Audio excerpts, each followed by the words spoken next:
Let's take a look at the X-Men half of Marvel Legends mini-comic Wave 2. Hailing from X-Force number 1 is Feral, and I gotta say, I love the fact that the X-Force comic is the wraparound cover that it was originally. Neat little detail they didn't have to do, but I'm glad they did. Otherwise, Feral is an interesting use of new parts and old parts.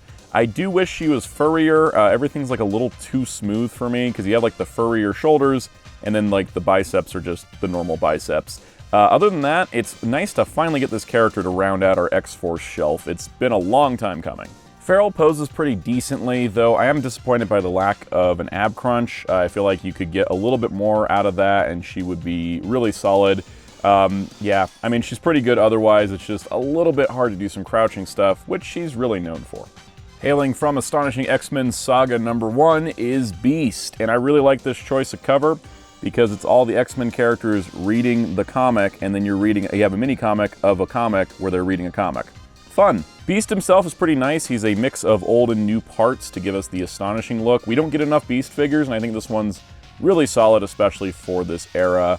I'm pretty happy with this guy, and it's a good approach to getting closer to that astonishing team. Beast posability range is pretty good. I'm fairly happy with it. There's not much else you could do with this much bulk of a character, and I'm happy with what we got. Hailing from Excalibur number 1 is Phoenix, the Rachel Summers version.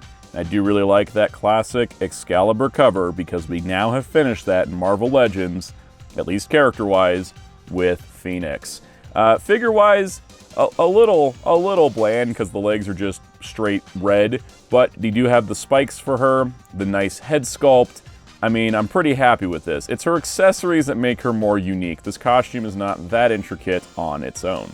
Rachel naturally comes with the giant Phoenix wings she is known for, plus an extra head with her powers activated. Though I do wish we also got the helmet, I'm just glad we finally got her.